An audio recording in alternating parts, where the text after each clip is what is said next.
Hello，喂，聲音 OK 嗎？聽到嗎？睇下，喂，testing，OK，seems good。OK，咁就入嚟就記得俾個 like 啦，like 同 subscribe 啦，咁就 miss 咗直播都唔緊要嘅，咁就之後睇翻都 OK 嘅，冇問題嘅。當 podcast 咁聽都好聽啊嘛，咁就即刻嚟料啦。OK，咁啊即刻嚟料。首先啊，我哋睇翻呢個美金啦。而家美金咧就已經去到呢個關鍵嘅位置啦，而家係0.5同埋618呢個中間啦。喺呢一個 demand zone 嗰度有一個反應啦，見到上個禮拜五啊，喺度做一個好靚嘅抽針上嚟啦。咁就如果睇翻細圖咧，有望佢喺度做一個震盪，又或者係一個 break of structure 諸如此類嘅嘢啦。咁喺細圖睇翻，如果佢做翻一啲咁樣嘅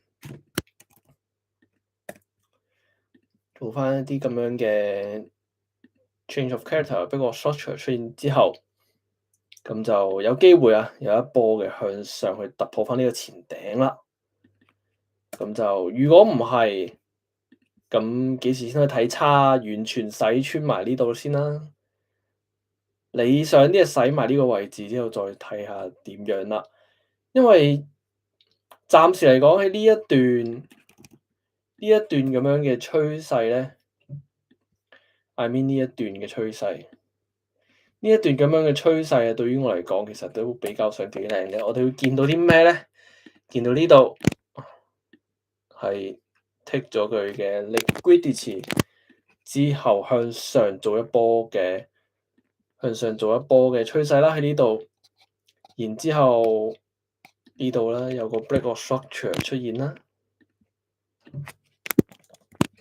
呢度有個 break of structure 出現啦，然後依家啱啱好就一個回調啦，佢喺一個 discount zone 度有反應出現嘅，要再觀察多幾日先知啊，可能係一個禮拜，甚或乎係幾個禮拜啦，到下個月先知啊。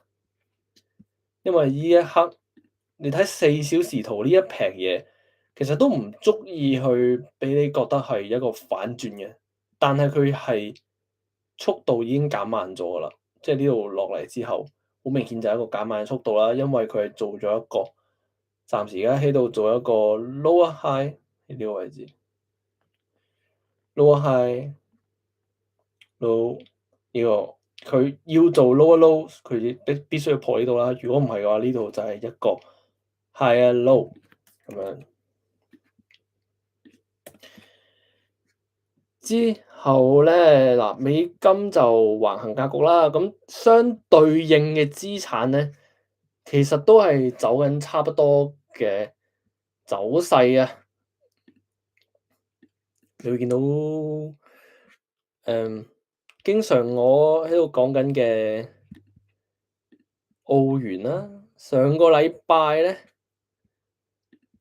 就叫大家留意呢啲位置啦，睇下有冇出現翻一啲嘅反轉嘅機會啦。咁啊，佢非常之靚啦！呢段趨勢連續咁樣一路突破上嚟啦，非常之有力啊！咁跟住其實佢而家咧就已經突破咗呢個高位㗎啦，咁就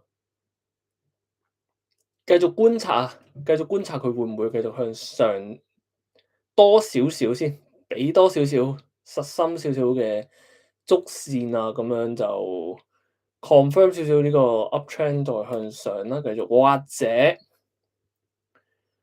或者係一個回測啦，回測翻嚟呢度再繼續向上啦。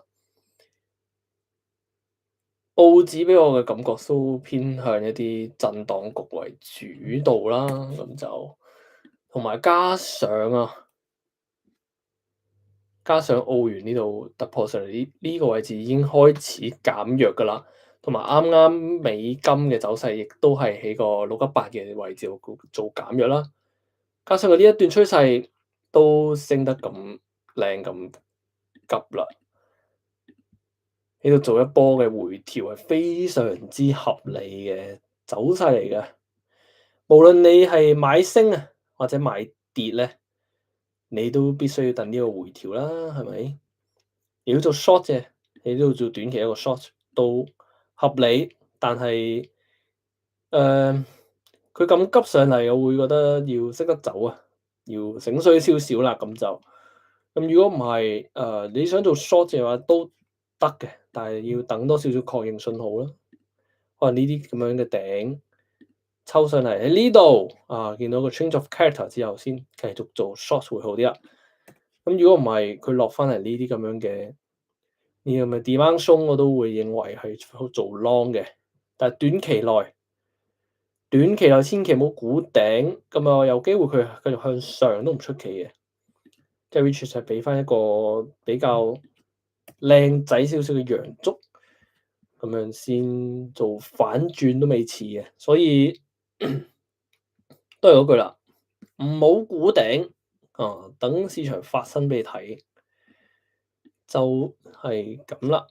同埋你如果你睇呢個周線圖喎，睇呢個周線圖都係啦，呢一路上嚟佢回調嘅幅度係極細，跟住然後繼續向上抽啦。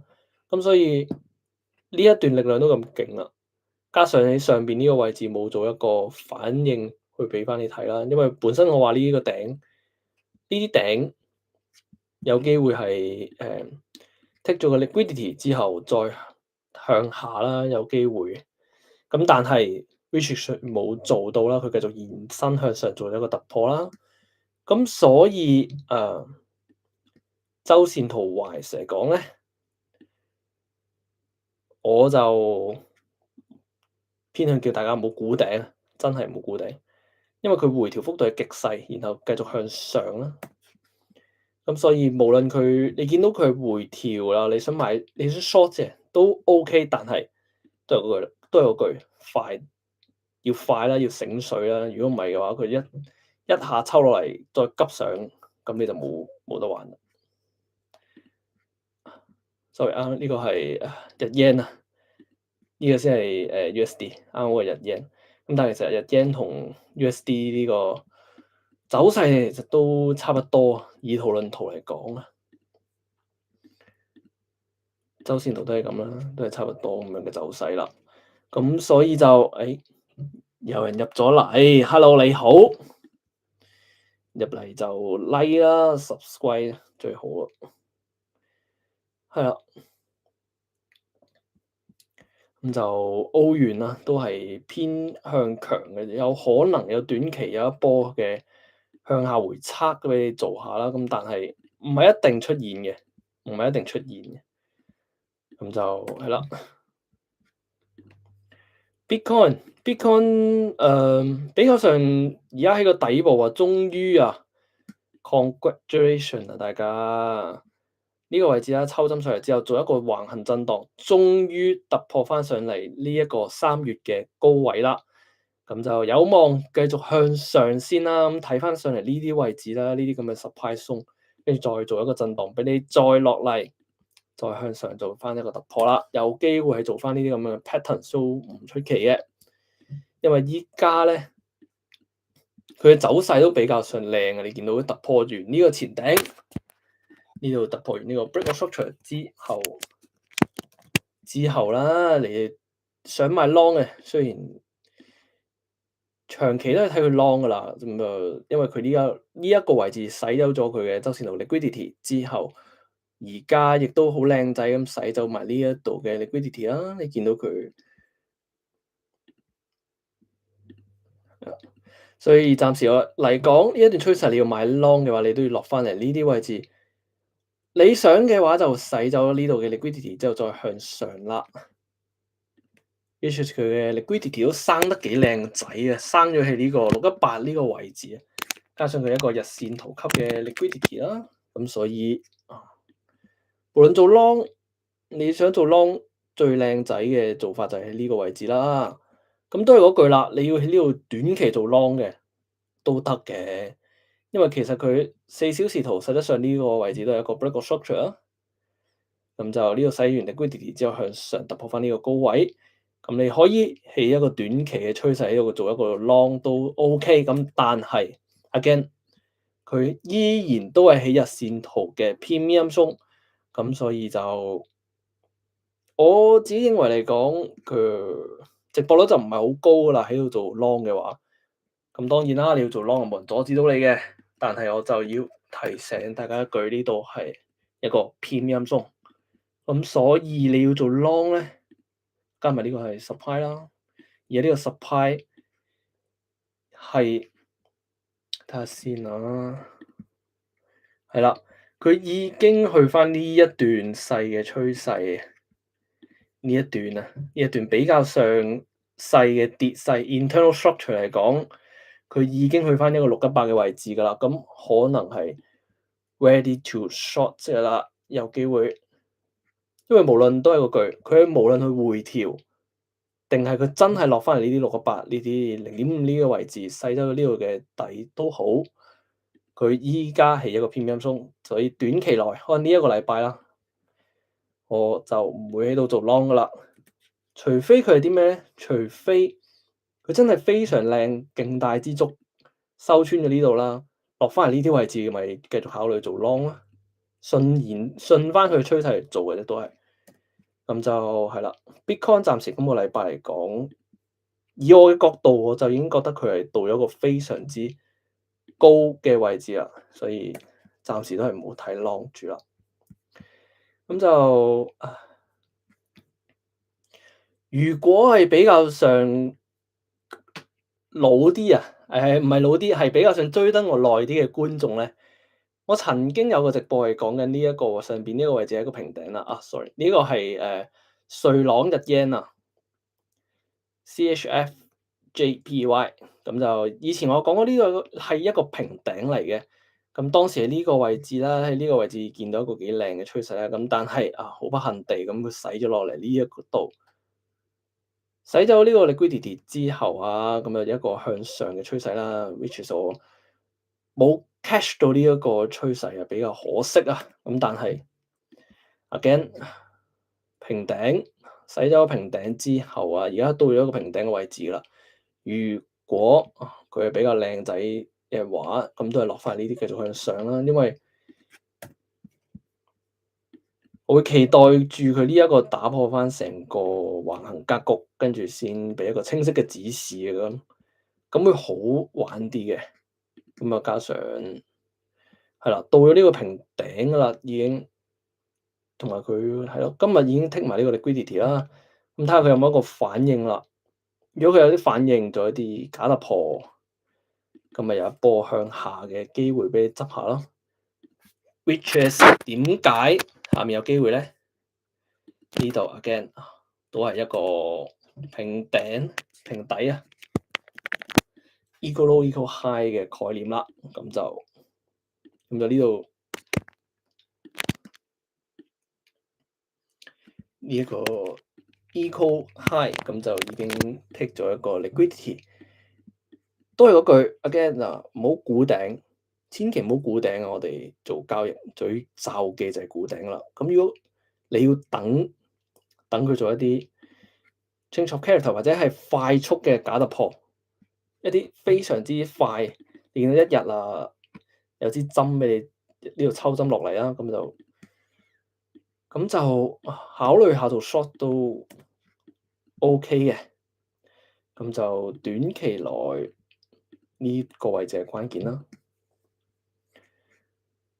跟住到歐羅啦，歐羅 USD 非常之靚依然都係一個比較強勁嘅走勢啦。因為美金上個禮拜嚟講都比較弱勢，做一個回調嘅階段啊嘛。咁就呢一刻咧，已經到咗我哋呢一個嘅 supply zone 噶啦，呢個日線圖嘅 supply。目前嚟講，上個禮拜你見到有支嘅錘頭出現啦，錘頭即係 mean 佢洗走呢個嘅 liquidity 之後，做一個反應俾你。佢唔係一個入場嘅信號嚟嘅，但係佢可以話俾我哋知已經做咗一個減速。咁就4小時圖嚟講咧，呢度會見到一個清晰嘅 change of character。咁但係我會偏向俾多一個確認先啦。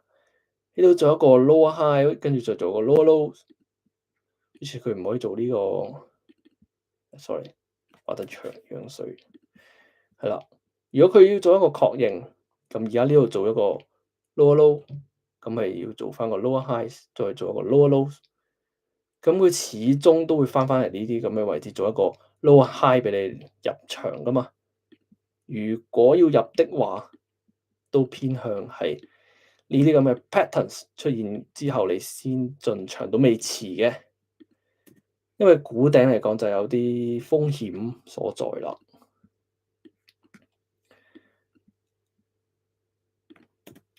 咁就同埋佢係咯，你見到佢都比較上靚仔嘅。呢度洗走咗佢嘅 liquidity 之後，做個反應出嚟俾你睇啦。咁所以都係要等待細圖去做個確認信號出現先得啦。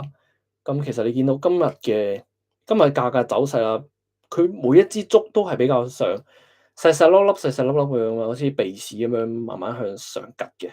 佢唔係好似前邊呢一個星期咁樣大力向上咯。咁所以有待觀察。所以我結論短期內等佢嘅 short 機會出現之後，你先做都未遲啊。可能要等到下個禮拜啦。咁我哋下個禮拜繼續更新俾大家知道啦。咁就 OK。睇埋呢個英鎊先。之後，英鎊咧，上星期就好有趣啦，係咪？呢度畫咗粒星啦。咁我記得我上星期咧就講緊呢度已經到咗一個比較上高嘅位置㗎啦，同埋加上佢嘅格局比較上偏橫行啦。喺呢個位置度做咗洗倉之後，你見到呢一段趨勢都比較上有力嘅，突破咗呢度之後，呢度繼續做一個橫行俾你睇。Again 都係同歐羅嘅走勢差不多啦，你都係要等佢做一啲確認信號俾你，跟住先可以做 short 先啦。OK，咁就英鎊同埋，但係英鎊咧冇咁靚仔嘅，佢冇一啲啱啱歐羅出現嘅一啲橫行區，好清晰嘅 liquidity 俾你見到啦。因為以我角度，我會覺得呢一堆咁樣嘅所謂嘅 trend line 啦，我會想睇佢洗走晒，比較上靚仔洗走晒，撞翻上嚟呢一個嘅 supply zone 先向下啦。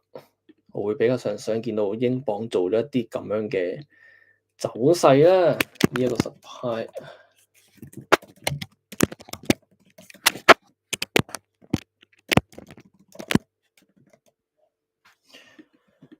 係啦，頂啊，OK。係啦，比較上我會想見到英鎊上翻嚟呢一個咁嘅supply zone之後再向下嘅。咁所以雖然而家暫時嚟講，佢係有機會延續翻呢一段上個禮拜嘅呢一段升勢啦，which 係4月頭到4月中嘅呢一段趨勢啊，佢係有機會落翻嚟呢啲咁樣嘅 demand，去再做翻一個。佢再做翻一波咁樣嘅趨勢，延續翻呢一段升勢啦，上翻直接破埋呢個頂都唔出奇嘅，我覺得係啦。咁就英鎊就唔係太清楚，唔係好靚仔嘅 set，咁但係短期內做一個回調，繼續向上都係合理嘅，同啱啱呢個歐羅嘅格局都係差唔多啦，到咗一個 supply 鬆為主導啦。咁就最後係啦，到最後當然我哋有我哋嘅黃金啦，黃金。黃金暫時嚟講比較悶，冇人知啊，繼續係做緊呢啲咁樣嘅震盪向下啦，which is 我呢度都畫咗條所謂 trend line 啦。我比較上會想見到黃金上翻嚟呢啲咁樣嘅位置，呢啲咁嘅 supply 鬆嘅時候再向下，因為佢日線圖嚟講就係一個震盪向下嘅格局啦，所以黃金都係比較悶啊！喺呢一個禮拜，佢係有機會，again 都係有機會向下做一波嘅回測，跟住再向上啦。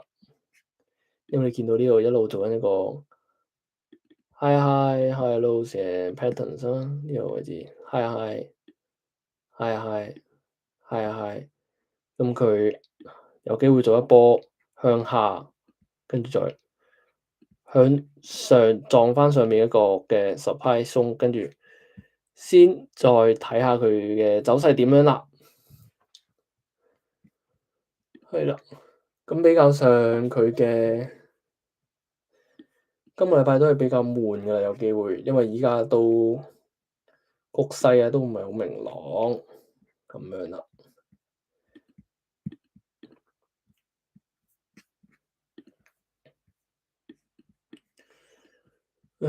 石油啊，石油上次咧就講緊佢個走勢有少少似黃金啊嘛，咁而家就撞翻落呢個 demand 鬆啦，咁啊睇下佢之後會唔會繼續向上做一波嘅反彈俾你睇啦。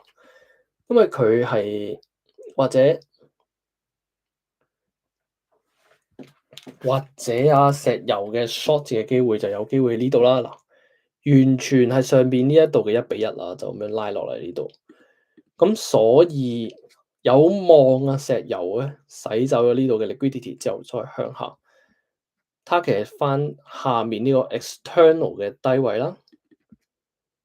咁就係啦，有機會係做一波咁樣嘅操作嘅石油嚟講，因為如果佢跑得比較似黃金的話，佢都係會做一啲咁嘅 patterns，跟住向下洗走呢度之後，再吉翻上嚟呢度，咁啊同黃金嘅4小時圖啊走勢都差不多，即係呢個位置，呢個位置。OK，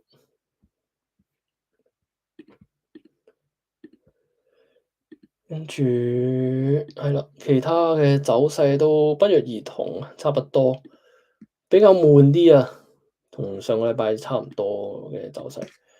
呢啲 USD、NZD 嘅呢啲走勢啦，其實都係同上個禮拜差唔多，比較上冇太多好特別嘅好靚嘅部署出現啊。咁所以都係悶過。等先，納指收翻納指呢一個伏筆啊！上個禮拜就話喺呢個位置，我會先優先睇佢喺呢度做個減速或者洗走完呢一度嘅 liquidity 之後，再睇下點樣啦。咁但係上個禮拜尾啊，一路嘅去到收市呢個位置啦，都係一個好靚嘅陽燭啊，已經突破呢個位置㗎啦。咁所以我會認為納指偏向已經可以做 long 㗎啦。但係 again 啊，都係要等佢回調翻落去呢啲咁樣嘅 demand，跟住你先可以做 long。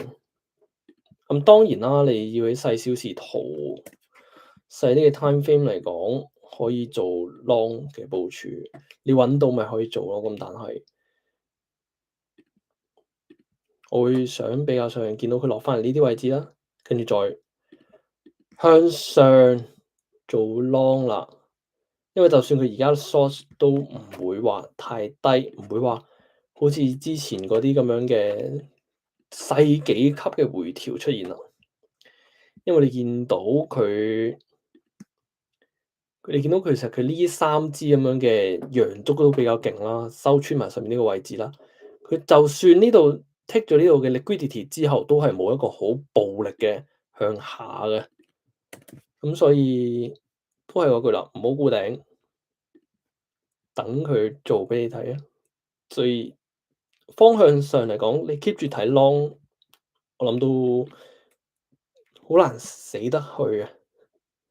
即係當然啦，你要落翻嚟呢啲咁樣嘅 discount zone 呢個位置先做 long 啦，加埋下面呢一個 demand，落翻嚟呢個 demand zone 之後先做 long 會勝率會比較上高啲啦，係啦，係咯，都係幾靚啊，幾靚幾有力嘅。你同埋都係嗰句，你記住有力嘅趨勢，多數佢上得急，亦都會跌得急嘅。就算佢做一個回調，咁佢嘅回調嘅速度都比較上急啲啦。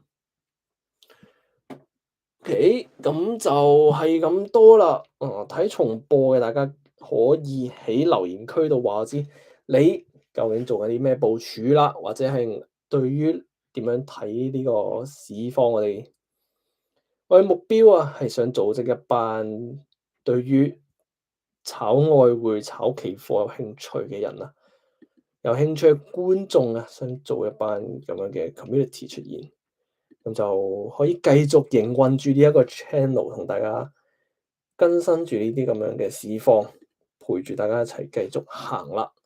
就算你新手都唔緊要㗎，可以多啲留言區度問問題啦，或者你有啲咩 struggle 嘅位置都可以同我講，話俾我知。咁啊睇下，我相信我嘅留言區應該都比較上和諧嘅，應該都好多人都願意去教大家嘅。或者係你有啲咩唔同嘅意見，歡迎留言區話我知。下次見，下個禮拜再見啦，係咁先，拜拜。